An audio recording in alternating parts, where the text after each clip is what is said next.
Assalamualaikum warahmatullahi wabarakatuh. Selamat pagi semuanya. Semoga pagi hari ini diberikan kelancaran, kemudahan, kekuatan oleh Allah Subhanahu wa Ta'ala untuk menjalankan ibadah puasa.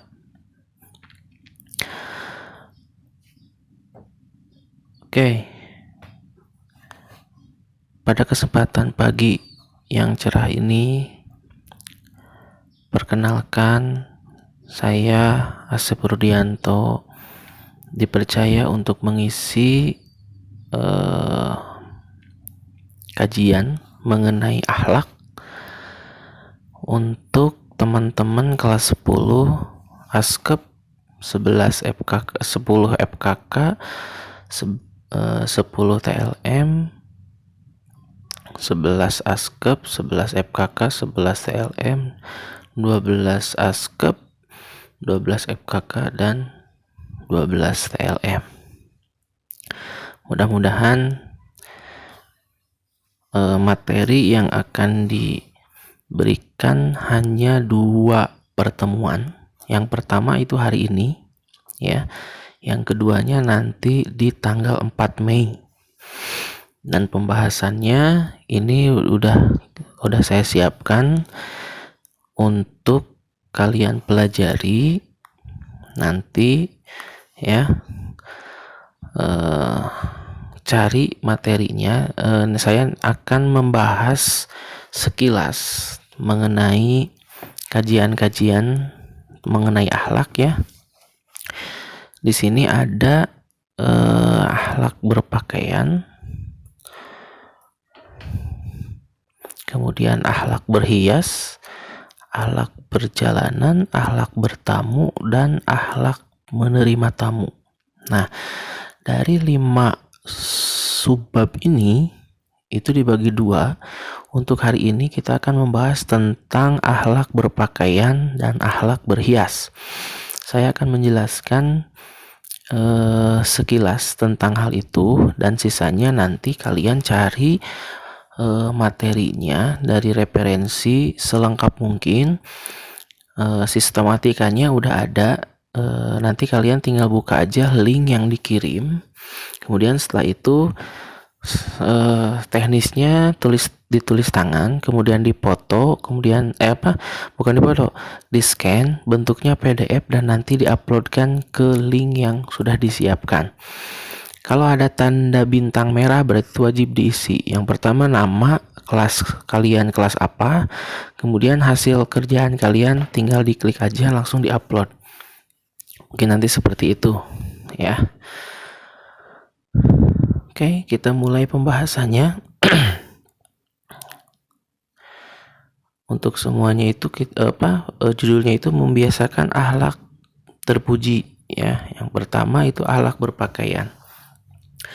Pakaian menurut Kamus Besar Bahasa Indonesia adalah barang yang dipakai, baik itu baju, celana, sebagainya. Istilah pakaian kemudian dipersamakan sebagai dengan busana. Istilah busana berasal dari bahasa Sanskerta yaitu busana yang mempunyai konotasi pakaian yang bagus dan indah, yaitu pakaian yang serasi, harmonis, selaras, enak dipandang, nyaman melihatnya, cocok dengan pakaian serta sesuai dengan kesempatan. Pakaian merupakan busana pokok yang digunakan untuk menutupi bagian-bagian tubuh. Itu definisi berdasarkan Kamus Besar Bahasa Indonesia. Nanti kalian silakan cari pengertian dari berbagai sumber. Kemudian yang kedua, fungsi pakaian.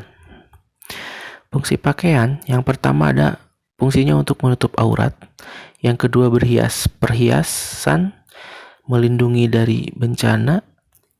Yang keempat, penunjuk identitas. Yang pertama, penutup aurat. Kata aurat terambil dari kata ar yang berarti onar, aib atau tercela. Keburukan yang dimaksud tidak harus dalam arti sesuatu yang pada dirinya buruk. Dalam konteks hukum agama, aurat dipahami sebagai anggota badan tertentu yang tidak boleh dilihat kecuali oleh orang tertentu. Jadi si aurat ini gak boleh diumbar-umbar kepada siapapun kecuali kepada orang-orang tertentu. Nah, mungkin kalian tahu orang-orang tertentu di sana itu siapa saja. Nanti silahkan kalian lengkapi di tugasnya yang berhak melihat aurat-aurat kita itu siapa saja. Yang dimaksud di sini orang-orang tertentu. Yang selanjutnya perhiasan. Sebagian pakar menjelaskan bahwa suatu yang elok adalah menghasilkan kebebasan dan keserasian. Berhias adalah naluri manusia. Seorang sahabat Nabi pernah bertanya kepada Nabi, seseorang yang senang pakaiannya indah dan alas kakinya indah, apakah termasuk keangkuhan? Nabi menjawab, sesungguhnya Allah indah, senang kepada keindahan. Keangkuhan adalah menolak kebenaran dan menghina orang lain. Jadi berhias itu sesungguhnya udah naluri manusia. Tapi untuk saat ini kalian sebagai siswa baik itu 10, 11, dan 12 berhias itu sewajarnya saja. Jangan terlalu berlebihan, jangan semua dipakai gitu ya, sehingga menjadi kelihatannya tidak baik gitu ya. Yang selanjutnya itu melindungi dari bencana. Ditemukan dalam Al-Quran ayat yang menjelaskan fungsi pakaian, yaitu fungsi pemeliharaan terhadap bencana dan dari sengatan panas dan dingin, yaitu Quran surat An-Nahl ayat 81 ya. Kalau nggak salah silahkan nanti kalian cari dan lengkapi di kolom ketiga ini, di bagian ketiga ini. Kemudian yang keempat yaitu penunjuk identitas. Identitas atau kepribadian sesuatu adalah yang menggambarkan eksistensinya sekaligus membedakannya dari orang lain. Artinya, kalau misalkan muslim ya identitasnya pakaiannya ya harus mencerminkan orang muslim lah ya, berpakaian pakai kerudung, menutupi auratnya dengan baik, jangan sampai berpakaian tetapi telanjang ya. Artinya dia sebetulnya berpakaian, dia secara lahiriahnya berpakaian, tetapi lekuk tubuhnya dia kelihatan ya. Itu menunjukkan identitas yang buruk bagi seorang muslim. Banyak di luar, banyak di lapangan, orang-orang remaja, masyarakat khususnya remaja, bahkan ibu-ibu juga banyak, dia berpakaian tetapi telanjang. Cari seperti apakah istilah yang ditunjukkan berpakaian atau telanjang itu seperti apa. Bisa cari di Google seperti apa bentuknya ya. Awas kalian jangan sampai seperti itu, khusus untuk perempuan. Karena perempuan itu semua sekujur tubuhnya itu adalah aurat ya, tanpa kecuali. Pokoknya dari ujung rambut ya sampai telapak kaki itu dikonotasikan sebagai aurat gitu ya. Selanjutnya tadi pengertian, kedua fungsi pakaian, yang ketiga batas aurat. Batas aurat laki-laki menurut Imam Malik, Syafi'i, dan Abu Hanifah berpendapat bahwa lelaki wajib menutup seluruh badannya dari pusar hingga lututnya. Meskipun ada juga yang berpendapat bahwa yang wajib ditutupi anggota tubuh lelaki hanya yang terdapat antara pusar lutut, yaitu alat kelamin dan pantat. Jadi batas aurat laki-laki itu dari pusar sampai sampai ke lutut ya. Di atas pusar, di bawah lutut itu tidak termasuk aurat.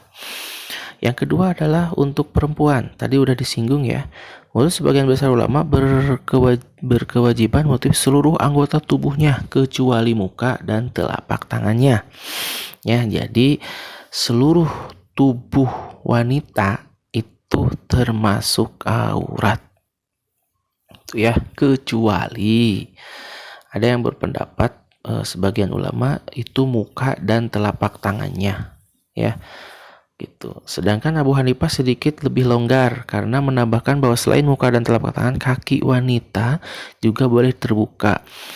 Tetapi Abu Bakar bin Abdurrahman dan Imam Ahmad berpendapat bahwa seluruh anggota badan perempuan harus ditutup. Nah, jadi ada dua pendapat mengenai batas aurat perempuan, gitu ya.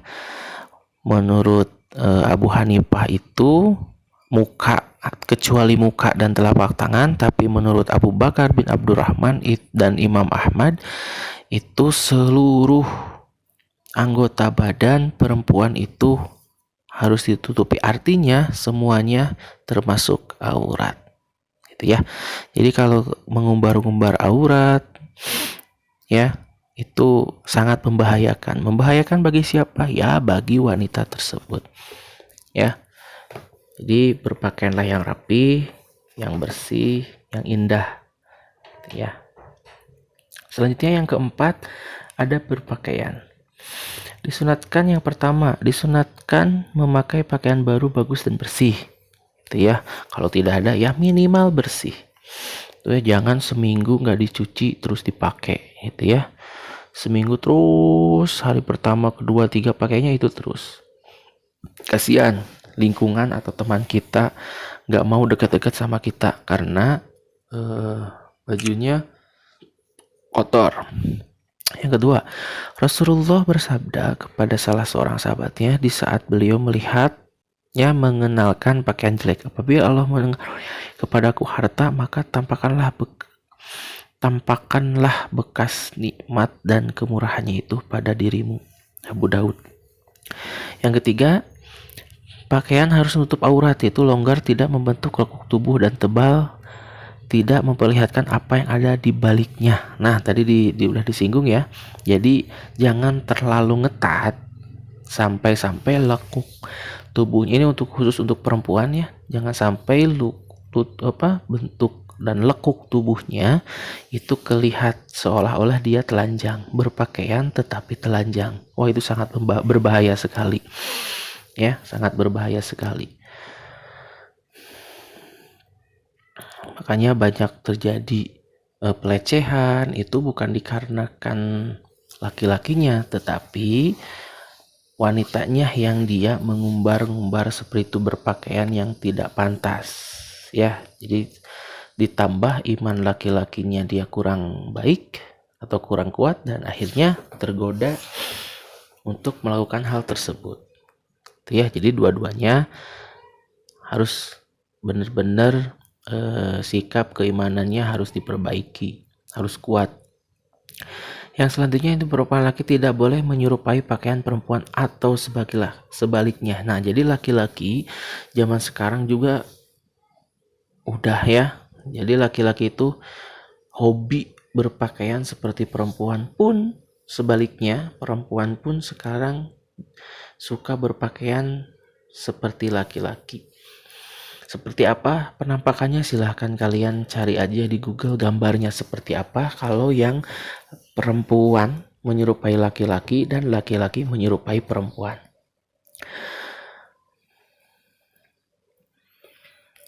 Yang selanjutnya, pakaian tidak boleh ada gambar makhluk yang bernyawa atau gambar salib. Nah, biasanya saya suka menemukan baik itu di jaket, di sweater, di apapun itu ya, itu suka agak ada gambar-gambarnya. Mungkin alhamdulillah saya tahu arti dari gambar-gambar itu. Mungkin yang pakai kalian itu tren saja memakai pakaian itu tanpa tahu artinya gambar itu seperti apa. Bapak pernah menemukan siswa yang dia pakai sweater, gambarnya dia tengkorak. Ya, tengkorak dan ada tulisan-tulisan apa gitulah ya. Sebetulnya itu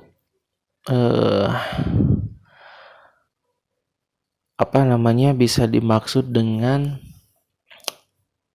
orang-orang Yahudi ya, memakai logo-logo seperti itu. Jadi sebaiknya kalian kalau mau berpakaian atau mau menggambar atau apapun itu, yang jelas cari tahu dulu gambar itu seperti apa, artinya apa. Ya, jangan sampai kita tren gaya memakai baju dengan gambar-gambar seperti itu, ternyata di balik gambar itu kita tidak paham apa arti gambar tersebut. Gitu ya. Jadi hati-hati untuk berpakaian, untuk memilih gambar pakaian, jangan sampai membahayakan. Gitu ya. Selanjutnya, pakaian laki-laki tidak boleh panjang melebihi kedua mata kaki. Pakaian laki-laki tidak boleh panjang melebihi kedua mata kaki. Gitu ya. Cutpray gitu kalau gimana ya maksudnya. Pokoknya silakan kalian cari yang panjang melebihi mata kaki seperti apa. Gitu ya. Kalau tren sekarang itu laki-laki celananya dipensilkan. Gitu ya. Kalau seragam nemu pakai seragam seperti itu dipensilkan kecil, siap-siap nanti seragamnya dipotong. Yang selanjutnya, disunatkan mendahulukan bagian yang kanan di dalam berpakaian atau yang lainnya. Artinya mau pakai baju, celana, dahulukan yang kanan dulu dimasukkan sebelum yang lain. Gitu ya. Yang selanjutnya disunatkan berdoa ketika mengenakan pakaian baru. Ya, doanya silakan kalian cari doanya seperti apa. Nah, sekarang Lebaran pasti banyak dari kalian yang membeli pakaian baru ya, sok doaan heula supaya lebih berkah gitu ya, pemakainya pantas, indah dilihatnya. Kemudian selanjutnya yang terakhir disunatkan memakai pakaian berwarna putih. Nah, biasanya untuk ibadah-ibadah ya, sholat, tarawih dan yang lainnya itu memakai pakaian putih. Apa arti putih? Kelihatannya itu putih itu bersih. Begitu ya.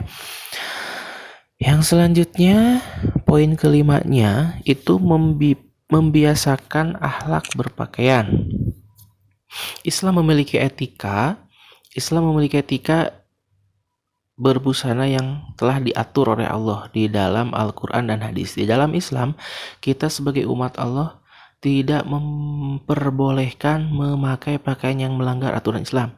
Tetap harus mengikuti aturan tersebut. Jika kita melanggar dan tidak mau mengikuti aturan yang telah ditetapkan oleh Allah, maka sama saja kita munafik. Nah, munafik di sini kita tahu ya aturan-aturannya semuanya, tetapi kita juga yang melanggar, itu disebut munafik. Gitu ya. Busana muslimah haruslah mempunyai kriteria sebagai berikut. Ini khusus perempuan ya. Tidak jarang atau carang ya, dan ketat. Berarti harus longgar, tidak menyerupai laki-laki, tidak menyerupai busana khusus non muslim. Nah, sekarang itu banyak yang seperti di gereja-gereja itu kan hampir sama dengan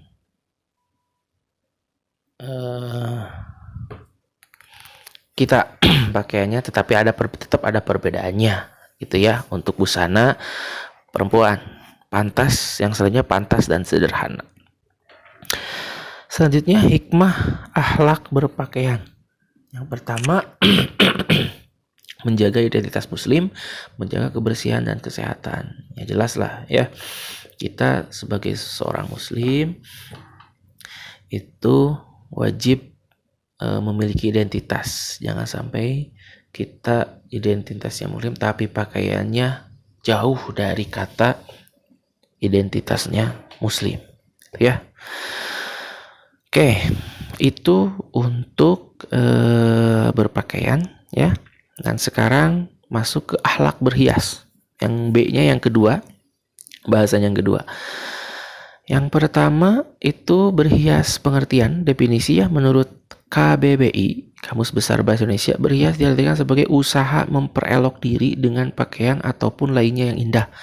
Berdandan dengan dandanan yang indah dan menarik. Pokoknya berhias itu pengen beda dari yang lain lah, gitulah intinya. Tapi ada yang nggak boleh, ada yang boleh, mungkin seperti itu. Macam-macam berhias dalam Islam diperintahkan untuk berhias yang baik, bagus, dan indah sesuai dengan kemampuan masing-masing. Yang pertama, jilbab, dua berhias, kemudian pakai kosmetik, wajah, telapak tangan, pakai parfum, gitu ya. Nah, yang bahaya itu ada dua contoh di sini ya, berhias. Jangan sekalipun tubuh kalian dihiasi dengan gambar seperti tato ya. Karena ada hadisnya, Rasulullah bersabda, Allah melaknat, mengutuk wanita pemasang tato dan yang minta ditatoi. Ya, wanita. Di sini dari sini disebutkan wanita. Ya, pokoknya laki-laki juga sebetulnya itu nggak boleh. Ya. Orang yang ditato, orang yang dimintai ditato, artinya dia orang yang menggambarnya. Sama juga ya. Wanita itu juga sama dilaknat. Wanita yang menipiskan bulu alisnya, artinya bulu alisnya dikerok, itu ya, diruncingkan alisnya, dan yang diminta ditipiskan, artinya orangnya dan orang yang melakukan dan diminta untuk menipiskan. Dan wanita yang meruncingkan giginya supaya kelihatan cantik, artinya merubah apa yang telah diciptakan oleh Allah Subhanahu wa taala. Itu ya, mengubah ciptaan Allah. Dan di dalamnya di dalam riwayat Imam Bukhari disebutkan Allah melaknat wanita yang menyambung rambutnya. Nah, jadi rambutnya udah dipotong pondok, pengen panjang dia disambung. Itu nggak boleh ya. Jadi di dalam hadis ini yang ditato, wanita yang ditato, orang yang dimintai ditato, baik itu laki-laki maupun perempuan, siapa saja yang dimintai wanita tersebut untuk pangnatokeun gitulah. Menipiskan bulu alisnya, artinya diruncingkan, dan orangnya yang dimintai bantuan untuk menipiskan, meruncingkan gigi itu ya.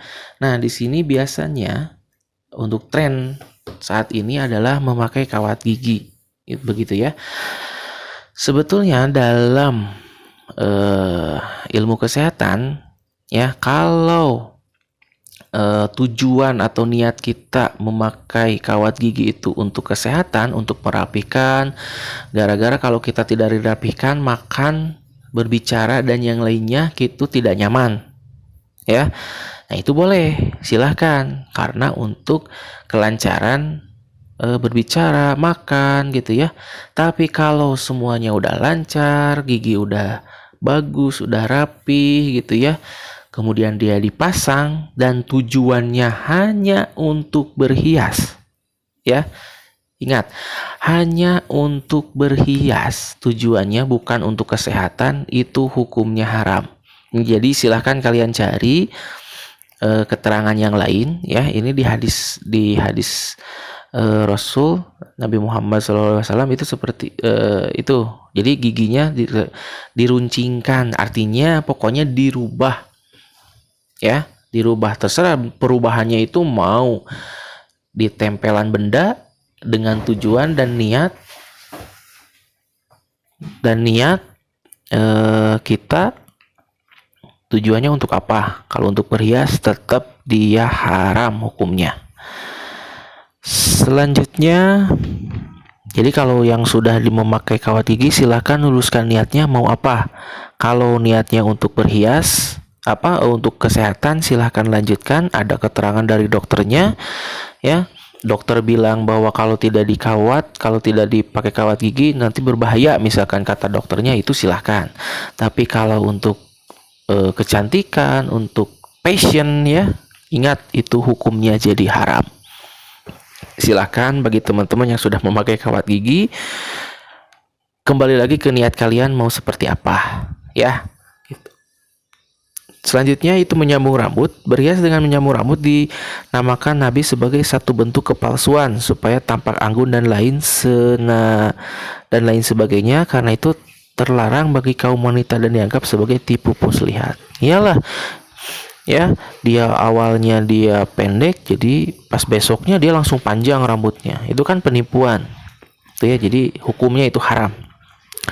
Barangkali ada yang sudah tahu atau ada yang sudah pernah melakukan penyambungan rambut di salon ya. Jadi hati-hati, kalau sudah tahu tetap masih kalian melakukan, itu disebut dengan munafik. Begitu ya. Selanjutnya, akhlak berhias.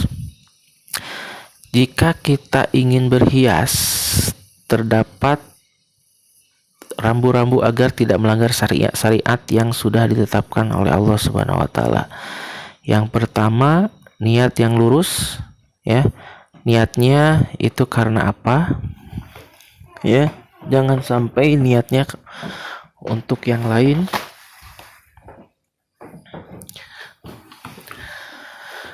Berhias hanya untuk ibadah yang diorientasikan sebagai rasa syukur atas nikmat yang telah Allah berikan. Ya, jadi berhias itu niatnya jangan untuk yang lain, tapi niatnya hanya untuk ibadah, berorientasi untuk rasa syukur kita atas nikmat yang telah diberikan. Yang kedua, dalam berhias tidak diperbolehkan menggunakan bahan-bahan yang dilarang agama. Ya, banyak bahan-bahan, pokoknya lebih banyak madorotnya daripada baiknya, begitu. Yang ketiga, tidak boleh menggunakan hiasan yang menggunakan simbol non-muslim. Nah tadi ya, makanya simbol-simbol itu kita harus paham. Jangan sampai kita menggunakan tapi kita tidak tahu artinya apa. Siga monyet ngaku gulung kalapa. Itu tadinya pengen tren, padahal simbol itu membahayakan kalau kita tidak tahu. Begitu ya, jadi hati-hati. Yang 4, tidak berlebih-lebihan. Ya, ulah lebay ke zaman aya nama. Jangan berlebih-lebihan. Ya, jangan semua dipasang.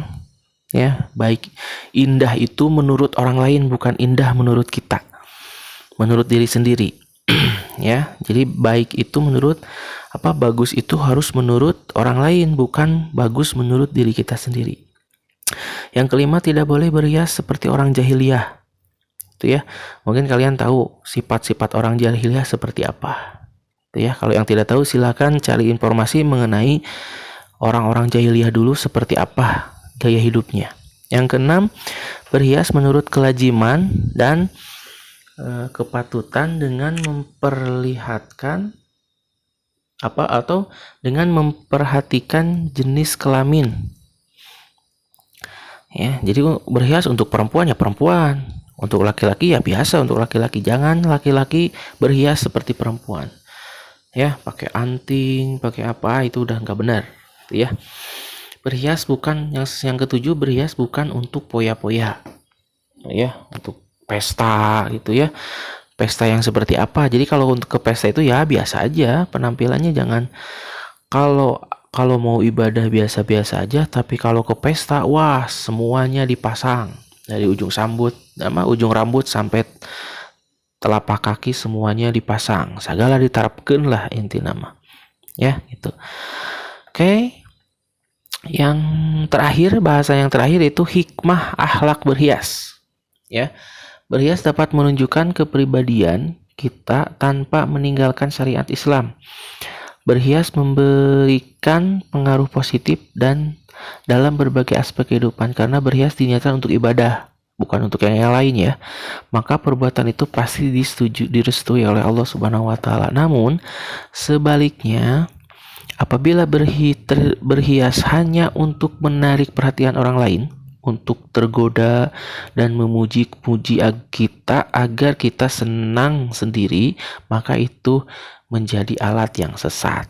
Gitu ya. Nah, jadi kalau berhias hanya untuk menarik perhatian orang dan orang memuji ke kita bagus, indah dan yang lainnya, berarti itu niatnya menjadi alat yang sangat sesat. Lupakan akan Allah dan hanya ingin dijadikan alat pemuas diri kita, maka yang demikian itu adalah hukumnya haram. Ya, jadi sekali lagi mudah-mudahan pembahasan hanya sekilas ini bisa dipahami. Kalau tidak dipahami silakan pelajari ulang.